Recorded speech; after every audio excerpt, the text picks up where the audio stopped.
मल्हासुरा, तुझ्या या अस्त्राने मला काही होणार नाहीये, कळलं?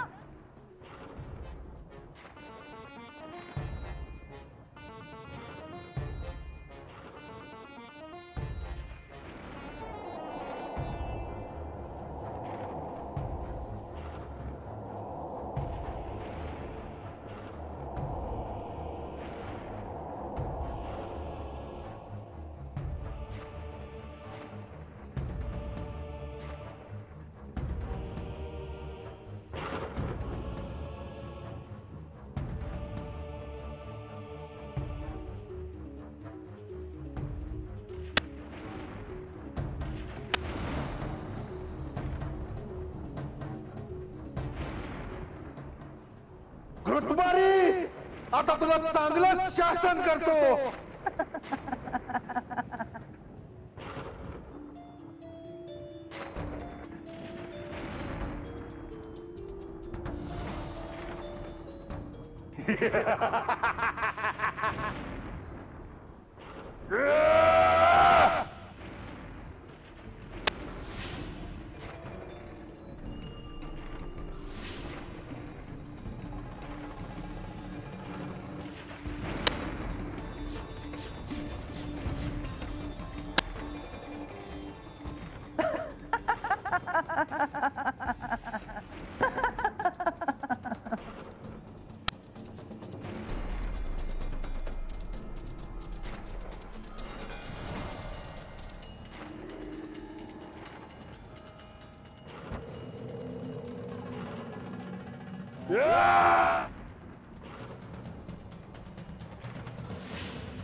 मल्ला, सावध हो आता तू.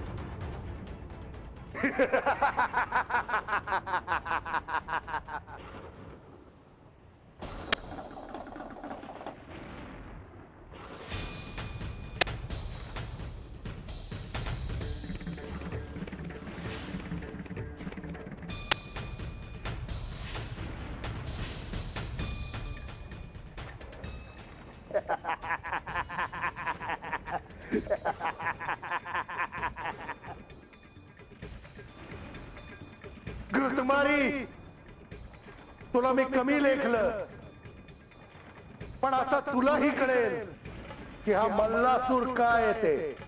बघू.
अकस्मात एकवदन, चतुर्बाहू त्रिनयन, कंठी वासुकी भूषण, यज्ञोपवित शेषाचे, कर्णी कुंडले मकराकार, जैसे उदेले शशी दिनकर, कंठी विष परम दुर्धर, जे का समुद्र मंथनीचे, दशन शुभ्र वक्र भ्रुकुटी, नेत्र आरक्त शोभे धुर्जटी, मस्तकी मुकुट रत्न किरीटी, बाहुभूषणे सर्पांची, करी कटके विराजती, अंगुलिया माझी मुद्रिका शोभती, खड्ग त्रिशूळ डमरू हाती, पानापत्र चवथे हे, रत्नमुक्ता फळांच्या माळा, शोभती मार्तंडाच्या गळा, वरी भंडार उधळीती वेळोवेळा, अमरस्तविती निज भावे, पहा येळ कोटी नामे करून, देव ऋषी आरोळी देती गरजून,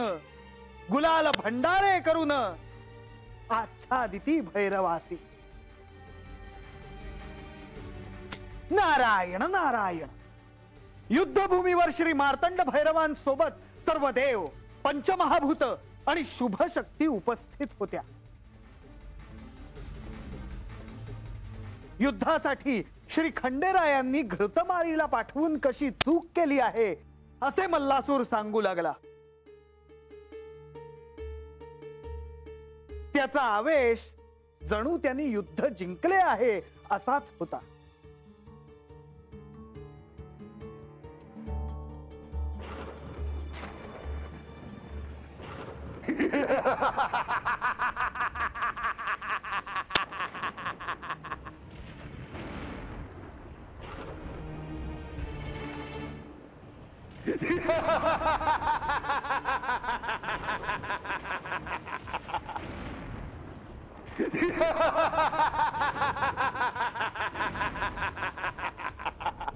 मल्लासुरा, तू माझा पराभव करून स्वर्गाचे अधिपतीपद हिरावून घेतलेस. देवांना स्वर्गातून जावे लागले. आम्हाला तू दास बनवलंस.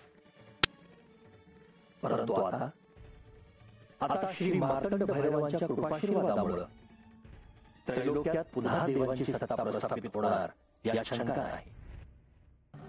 सर्वदूर आता पुन्हा मंगलमय वातावरण होईल. देवांना पुन्हा पूजले जाईल. अशुभाचा काळ श्री मार्तंड भैरवांमुळे संपुष्टात येईल. स्वर्गात पुन्हा देव त्यांचं कार्य करण्यासाठी सिद्ध होतील. श्री मार्तंड भैरवांच्या कृपादृष्टीमुळे मला माझे इंद्रपद पुन्हा प्राप्त होईल आणि मल्लासुरा तुझा अंत होईल. अरे कुठे गेले ते देव जे दैत्य सेनेचा विनाश करण्याचे स्वप्न तुम्ही बांधून होते? अरे कुठे गेला तो महादेव ज्याच्या पाठीमागे सगळे देव लपून बसले? अरे कुठे गेला तो महादेव?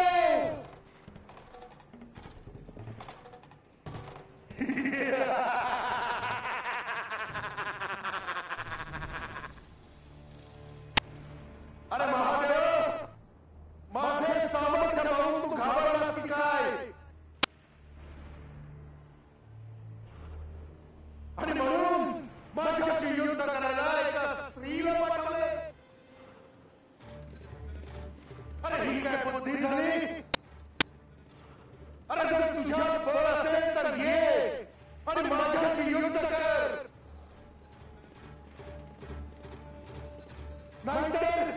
नाहीतर युद्धभूमी सोडून पलायन तरी कर.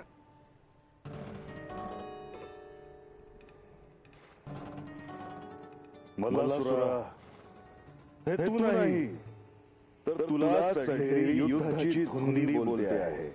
या युद्धाची हाव सोडून दे. त्यातच तुझे कल्याण आहे. माझे बाण परम कठीण आहे. त्यांची व्यथा अत्यंत दारुण आहे. तेव्हा वेळी सावध व्हावे.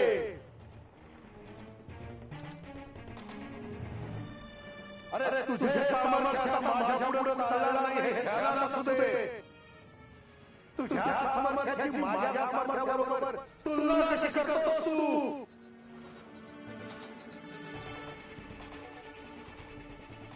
अरे भूपती आणि एक रंग यांची तुलना कशी होणार? अरे तू बैलावर बसून माझ्याशी युद्ध करायला आलास? माझ्याकडे हातीच्या रांगा बघ, डोळे टिपतील असं सारं माझ्याकडं, केवळ माझ्याकडं. कारण या त्रैलोक्याचा खरा स्वामी मी आहे, हे ध्यानात असू दे.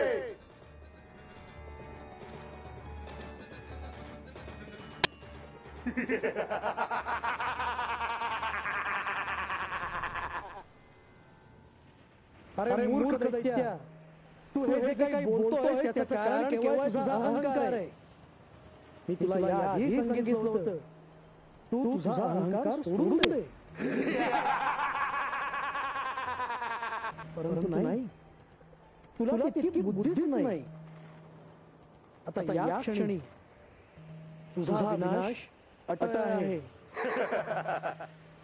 अरे तू साधं वस्त्र परिधान करणार आहेस, स्मशानात राहणार आहेस. तुला काय माहित सत्ता काय असते ते?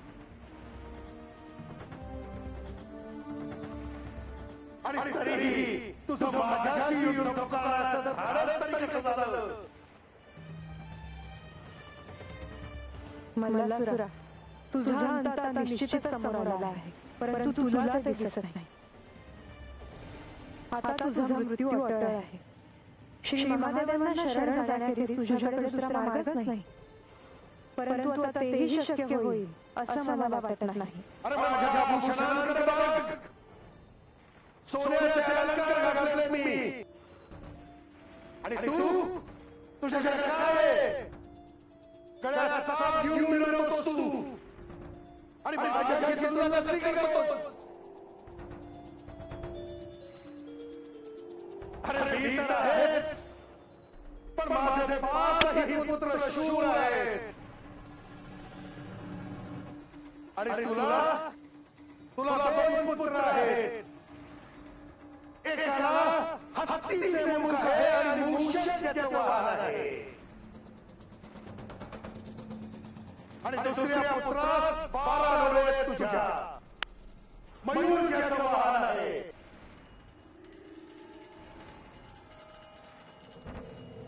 आणि याचं आश्चर्य वाटायचं कारण नाही, कारण तुला 5 मुख आहेत.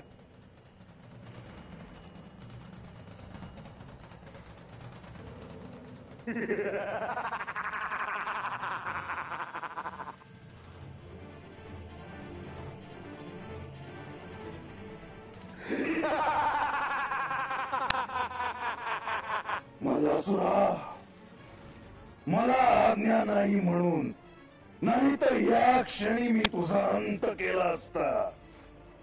मल्लासुरा, तू हे काय बोलतो आहेस हे या क्षणी तुला कळणार नाही.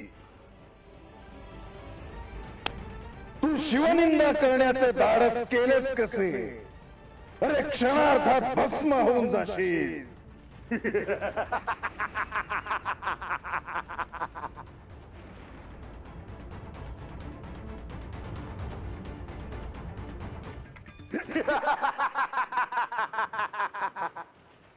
माझ्याशी युद्ध करण्याचे ठरवलेस तू? अरे पण तुझी आणि माझी बरोबरी होईल असा विचारच कसा काय केलास तू? अरे तू स्मशानात राहणारा, आजूबाजूला पिशाच्यांची गर्दी, दीपहीन रात्री, अरे भिक्षा मिळून खाणारा तू,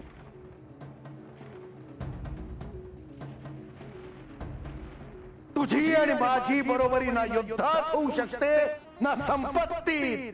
मल्लासुरा, तुझ्या पापाचा घडा भरला आहे हेच सत्य आहे, पण तरीही अजूनही तू या भूतलावर जीवित आहेस याचं कारण अजूनही काहीतरी पुण्य तुझ्या पाशी शिल्लक आहे. अन्यथा मी तुझा केव्हाच अंत केला असता. पण तुझा अंत हा साऱ्या सृष्टीसाठी एक उदाहरण असेल. अहंकाराने उन्मत्त झालेल्यांचा अंत कसा होतो हे आता साऱ्या सृष्टीला कळेल.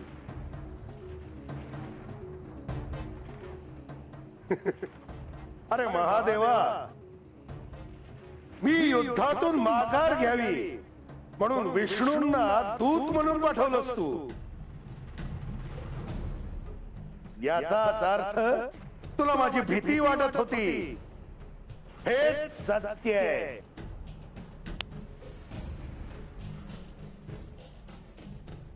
तुला अजून एक संधी देतो. कैलासात परत निघून जा तू. अरे या त्रैलोक्याचा स्वामी असणारा या मल्लासुराशी युद्ध करण्याचा विचार सोडून दे. आता मात्र तुझा अंत समीप आला आहे मल्लासुरा. मी या युद्धात त्यांच्या बरोबर शक्ती रूपाने आहे. तुझा अंत झाल्याशिवाय आता कुणालाही स्वस्थता लाभणार नाही. श्री मार्तंड भैरव साक्षात सांब सदाशिव महादेवांचे अवतार आहेत. त्यामुळे ते अजूनही शांत आहेत. मात्र त्यांचा तू अवमान केलास. आता तुला क्षमा नाही.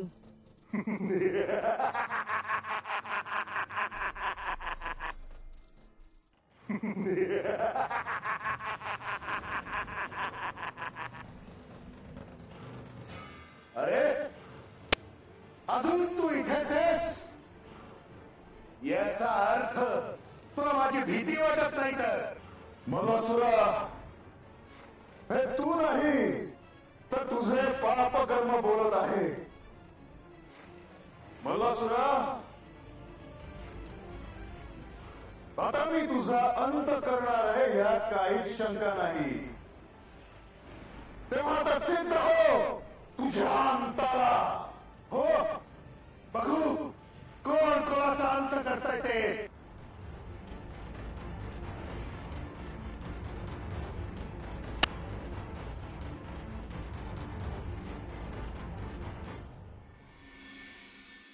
नारायण नारायण.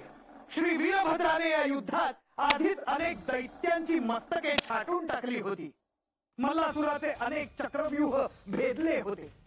अनेक दिव्य अस्त्र घेऊन टाकली होती. परंतु आता मल्लासुराचा अहंकार चिरडून टाकण्याची वेळ आली होती. आणि म्हणूनच प्रत्यक्ष श्री मार्तंड भैरव स्वतः पुढे झाले आणि एका अद्भुत युद्धाला प्रारंभ झाला.